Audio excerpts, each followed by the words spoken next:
दफा मान के ना, जो अल्लाह की तरफ से आए, जो अल्लाह की तरफ से आए, जो अल्लाह की तरफ से आए। तो क्या आपने किताब को अर्श पे जाके लिया था? किताब आपने कहां से ली थी? क्या कुरान कहता अल्लाह की तरफ से आए? जो अल्लाह की तरफ से आती है वो अल्लाह के घर से आती है। मुझे अल्लाह के घर से दो ही चीजें आती नजर आई है, या कुरान अल्लाह के घर से आया है, या तेरा रजा तो अल्लाह का। एक बदन है, रूह नजर नहीं आती, बदन नजर आ रहा है। जिस्म जिंदा चीज है लेकिन जिंदा रख नहीं रहा। रूह वो है जो बदन को जिंदा रख रही है, लेकिन नजर जिस्म आ रहा है, रूह नजर नहीं आ रही। खुदा ने इंसान की रूह को इंसान के अंदर गायब रह के रूह की वजह से बदन को जिंदा रख के बता दिया है कि हाजिर गायब को जिंदा नहीं रखता, गायब हाजिर को जिंदा रखता। माइक थोड़ा साथ नहीं, लेकिन थोड़ी सी आप तभी में साथ। खुदा कह रहा है कि रूह नजर नहीं आ रही, नजर जिस्म आ रहा। मुझे इतना पढ़ा लिखा मजमा बताए, जिस्म रूह को जिंदा रखता है या रूह जिस्म को जिंदा रखती है? रूह जिस्म को जिंदा रखती है। जो जिंदा रख रही है वो नजर नहीं आ रही, और जो जिंदा रह रहा है वो नजर आ रहा है।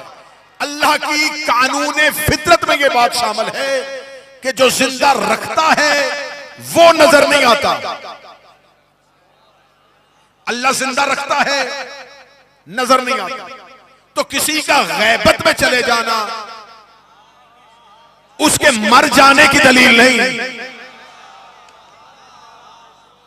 हो सकता है कि जो गैबत में हो वो हाजिर को जिंदा रख रहा है। जो जिंदा है वो अपनी वजह से जिंदा नहीं, किसी गायब की वजह से जिंदा है। खुदा कह रहा है कि अक्सरियत खसारे में है, और कुरान जहां जहां मिसाल दी है, खुदा कहता नूह सारी कौम घाटे में थी इल्ला कलीला, सिर्फ चंद लोगों के। खुदा ने इब्राहिम की मिसाल दी, खुदा ने कहा सारी उम्मत बुतों की पूजा कर रही थी सिवाय चंद के।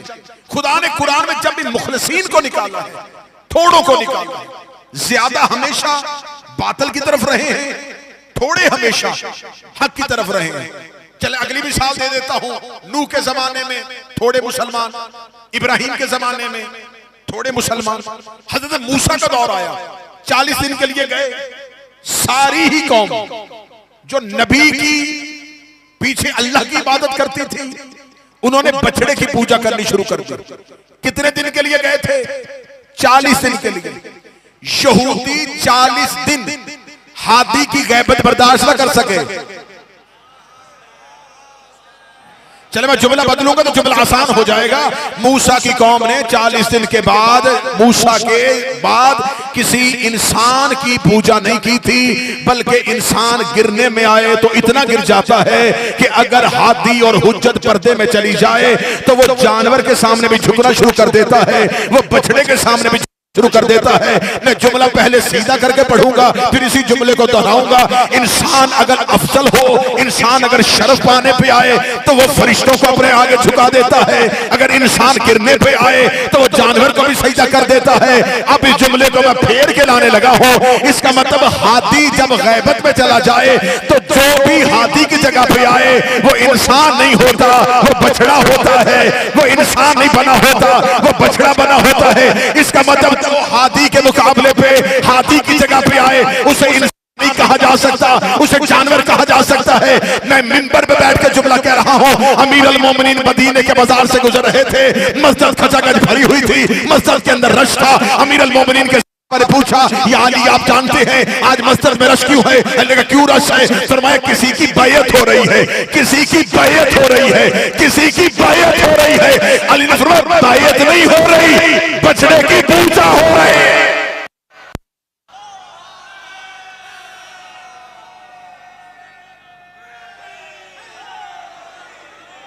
ये बैयत नहीं हो रही, ये बछड़े की पूजा। जो भी हुज्जत के मुकाबले पे, हुज्जत पर्दे में गई, मुश्किल तरीन इम्तिहान होता है उम्मत का हादी की गैबत के दौर में ईमान पे इस्तकामत रखना। यहूदी 40 दिन तक अपने हादी की गैबत बर्दाश्त न कर सके। हमारे गले में फूलों के हार डालो। 1500 साल हो गया, हमारा इमाम गैबत में है, लेकिन हमने किसी और को इमाम नहीं बनाया। अक्सरियत खिसारे में, थोड़े बचे हुए। दो चीजें, एक बदन, एक रूह। रूह पहले आई, इसका ताल्लुक आयत के पहले हिस्से से, इन्नल इंसान लफी खुस्र, इंसान घाटे में है, इल्लल्लज़ीना आमनू, जो ईमान लाए, इसका ताल्लुक रूह से। व आमिलु सालिहात, और अमले साले किया, इसका ताल्लुक बदन से। लेकिन जब इंसान दुनिया में आता है तो इंसान, नहजुल बलागा में मेरे मौला अमीरुल मोमिनीन ने एक अजीब जुमला कहा।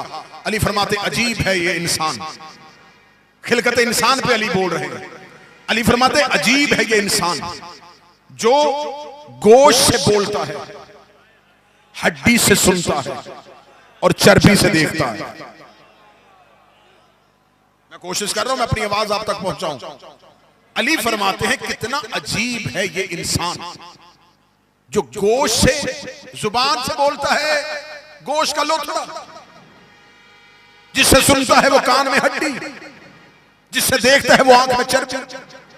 अली अजीब है ये इंसान जो गोश्त से बोलता है, हड्डी से सुनता है, चर्बी से देखता है। फिर अली फरमाते हैं ऐ खालिक की कुदरत में बात करने वालों, अगर तुम में दम है किसी गोश्त से बुलवा के दिखाओ। साइंस जितनी मर्जी तरक्की कर गई, जितनी तरक्की कर गई, आज इंसान खुदा के सामने खड़ा है, खुदा की खुदाई पे बात कर रहा है, खुदा के होने पे बात कर रहा है कि खुदा है तो नजर क्यों नहीं आ रहा। तो खुदा ने तुम्हारे सामने इंसान का मटेरियल रखा हुआ है कि मैंने जिसे इंसान बनाया है गोश्त का है, जिसे जुबान कहते हैं, बिलाल साहब इसी से वो बोलता है। और क्या है वो गोश्त का लोथड़ा कि इसी गोश्त के टुकड़े ने हरूफे तहज्जी बनाए। इतना सा गोश्त का टुकड़ा हर जुबान बोल लेता है। ये इंसानियत में वाले हर लहजे में बात कर लेता है। ये हर मुश्किल से मुश्किल जुबान कौन बोलता है? ये गोश्त का टुकड़ा। अली फरमाते हैं गोश्त का इतना सा टुकड़ा है जो बोलता है, एक हड्डी है जो सुनती है, एक चर्बी का ढीला है जो देखता है। जब अल्लाह इंसान पे बात करता है तो अल्लाह इंसान को सामने करके बताता है कि जिंदगी में कभी इंसान बन के अशरफ के सामने ना आना, कभी इंसान हाथी के सामने ना आना। अगर मैंने तुम्हारे सामने तुम्हारा हाथी तुम्हारे जैसा बना दिया है तो ये ना समझना कि जैसे मैं देखता हूं वैसे ये देखता है, जैसे मैं सुनता हूं वैसे ये सुनता है। तो फिर अगर ये इमाम है तो मैं भी इमाम बन सकता हूं। अली कहते हैं कि इंसान कितना अजीब है कि वो गोश्त से बोलता है, हड्डी है और चर्बी से देखता है। काबला करते हो जो की जुबान से बोलता है, अल्लाह के कान से सुनता है और ऐनुल्लाह से देखता है। इसलिए कि अली मोहताज हिदायत नहीं, अली खुद हादी। चले मैं और आसान करता हूं। खुदा कहता है कद जाअकुम मिनल्लाहि नूरुन व किताबुम मुबीन, मैंने तुम्हारे दरमियान दो चीजें भेजी, एक नूर एक किताब मुबीन। ये आयत है कुरान की। खुदा कह रहा मैंने तुम्हारे दरमियान दो चीजें भेजी हैं, एक नूर भेजा है, एक किताब मुबीन भेजी। अब जाके अभी मजलिस खत्म होने के बाद कुरान का तर्जमा पढ़िएगा। हर एक मुतरज्जिम ने जो तर्जमा लिखा उसमें लिखा कद जाअकुम मिनल्लाहि नूरुन व किताबुम मुबीन, अल्लाह की तरफ से तुम्हारी तरफ दो चीजें आई, एक नूर और किताब मुबीन। नूर के नीचे तर्जमा नूर ही लिखा और किताब मुबीन के नीचे लिख दिया कुरान। मैं फिर लफ्ज कहने लगा। खुदा कह रहा है मैंने तुम्हारी तरफ दो चीजें भेजी, एक नूर भेजा, एक किताब मुबीन भेजी। तर्जमा करने वालों ने नूर के नीचे तर्जमा नूर, किताब मुबीन के नीचे लिखा कुरान। तो मैं पूछना चाहता हूं आपने नूर का तर्जमा नूर क्यों किया?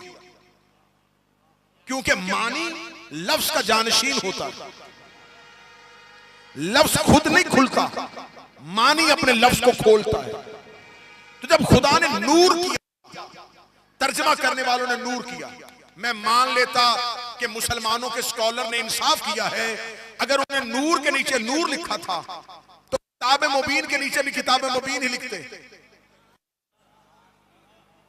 नीचे नूर लिख दिया और किताब मुबीन के नीचे लिख दिया कुरान। तुम्हें किसने बताया है कि किताब से मुराद कुरान है? अगर तुम किताब का तर्जमा कुरान कर सकते हो तो नूर का तर्जमा तुमने नूर क्यों किया?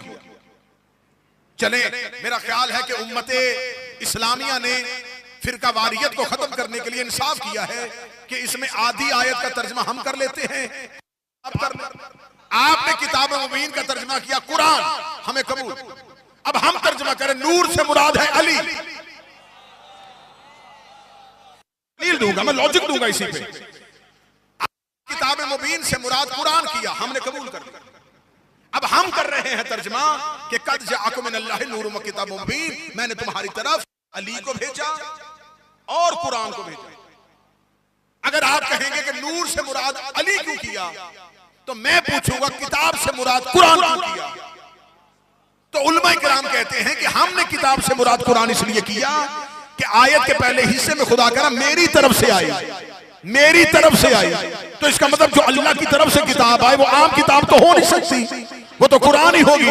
इसका मतलब आप मान गए ना, जो अल्लाह की तरफ से आए, जो अल्लाह की तरफ से आए, जो अल्लाह की तरफ से आए। तो क्या आपने किताब को अर्श पे जाके लिया था? किताब आपने कहां से थी? कहा कुरान कहता अल्लाह की तरफ से आए। जो अल्लाह की तरफ से आती है वो अल्लाह के घर से आती है। मुझे अल्लाह के घर से दो ही चीजें आती नजर आई है, या कुरान अल्लाह के घर से आया है या तेरा रजब को अल्लाह का।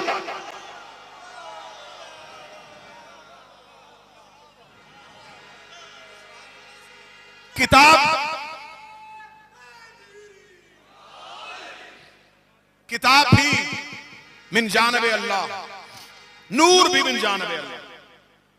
हमने तुम्हारी तरफ दो चीजें भेजी, एक नूर यानी कि अली, एक किताब मुबीन यानी कि कुरान। मैं उम्मत मुसलमान से नजफ अशरफ में बैठा हुआ वीडियो कैमरे की मौजूदगी में पूरी दुनिया को यह पैगाम दे रहा हूं, यहां के बैठे हुए ज़ायरीन के तवस्सुल से, कि आप हमें बताएं कि किताब मुबीन से मुराद आपने कुरान लिया, आपने कुरान की किसी आयत को उतरते हुए नहीं देखा, लेकिन आपका ये यकीन है कि अल्लाह की जानब से ये अल्लाह की तरफ से आई है। ना आपने जिब्रील को उतरते हुए देखा, ना कुरान को नबी के सीने पे नाज़िल होते हुए देखा, ना जिब्रील को कुरान लेके आते हुए देखा, ना लोहे महफूज से उतरते हुए देखा, लेकिन आपने यकीन कर लिया। आपने ना आयत आते देखी, ना सूरत आते देखी, ना कुरान के लफ्ज आते देखे, लेकिन आज भी सारे मुसलमानों का यकीन है कुरान अल्लाह की तरफ से आया है, ये अल्लाह की तरफ से आई है, ये सूरत अल्लाह की तरफ से आई है। आपके पास दलील किया है? क्योंकि आप तो आंखों देखी हुई चीज को मानते हैं। जब आपने कुरान उतरते देखा नहीं, आयतें आती देखी नहीं, जिब्रील को नाज़िल करते हुए देखा नहीं, नबी के सीने पे कुरान उतरते देखा नहीं, आपने माना कैसे? आपके पास एक भी दलील नहीं है कि कुरान अल्लाह की जानब से आया है। जिसके होने की एक भी दलील नहीं है, उसमें सारे मुसलमानों का ईमान है। और वो अली जिसके लिए दीवार को फटते हुए देखा, दरवाजे को बनते हुए देखा, रसूल को जाते हुए देखा, अली को आते हुए देखा।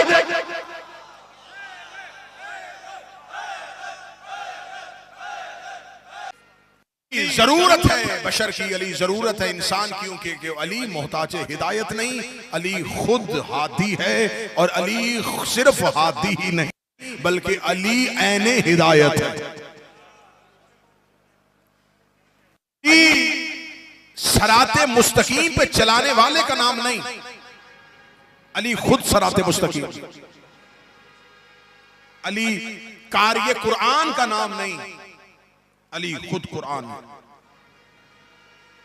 जो मेरे करीब बैठे हो, ये मेरे आवाज के साथ मिलकर आवाज देना, अली सिर्फ और सिर्फ जन्नत में लेके जाने वाले का नाम नहीं, ऐने जन्नत का नाम। अली मुसलमान का नाम नहीं, अली ऐने इस्लाम है। जरूरत है कि उसके पास अली जैसा हादी और अली जैसा इमाम। अगर इंसानियत फलाह की तरफ जाना चाहती है तो उसे जरूरत है उसके पास अली जैसा इमाम।